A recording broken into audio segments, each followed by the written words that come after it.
Hi, this is Vanshika Chauhan and I am working as a legal intern with Lexis and Company. And today I'll be talking about the three new labor codes of 2020. Before 2020, also in 2019, the Code on Wages was introduced, consolidating a few laws. But in 2020, three more codes were introduced. Since labor is a concurrent subject, the government, both state and central government, can make laws regarding the subject. And before 2020, there existed 40 plus labor laws, and the government, in order to remove the confusion, decided to consolidate all these 40 plus laws in four major codes, clearly defining them.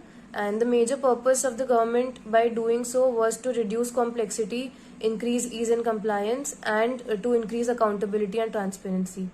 Now, the Code on Wages was the first milestone in the labor reforms market that consolidated four major acts.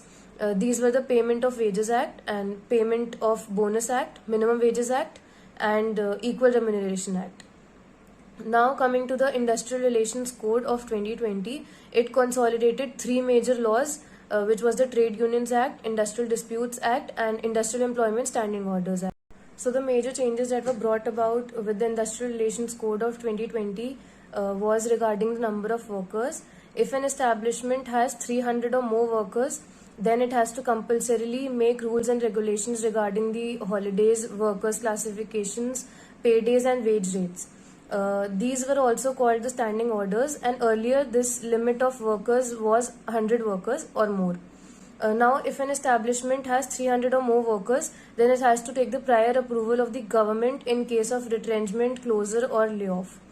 Further, if an employee has to go on a strike, then he has to give a 14 days notice before going on a strike or lockout, which was valid for a maximum of 60 days.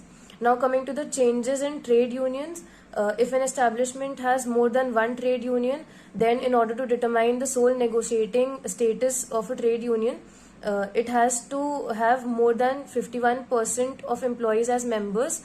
Earlier, this requirement was 75%, which now changed to 51%. Now, coming to the second code, which is the Social Security Code of 2020, this subsumes 9 major codes or labor laws which are related to social security, retirement, and employee benefits.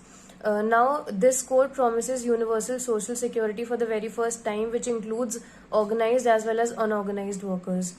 Provisions are made to make various schemes to provide comprehensive social security benefits to unorganized sector as well.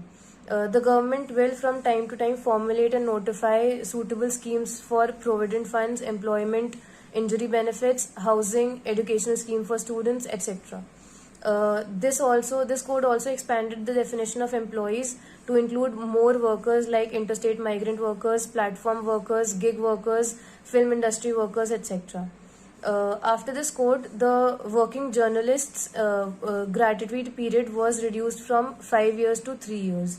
Also, the central government can reduce the employers or employees' contributions under provident funds or employee state insurance for a period of 3 months in cases of pandemic, endemic, or a national disaster.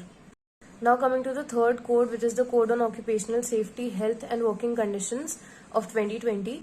This law removed 13 labor laws related to safety, health, and working conditions of the workers, such as the Factories Act, Contract Labours Act, Dock Labours Act, and Interstate Migrant Workers Act.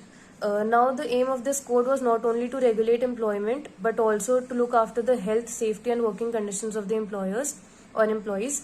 Now, the features of the act were that it expanded the definition of factories, which said that the factories would constitute any establishment with more than 20 workers and uses power, or an establishment with more than 40 workers and does not use power. It also removed the manpower limit on hazardous conditions.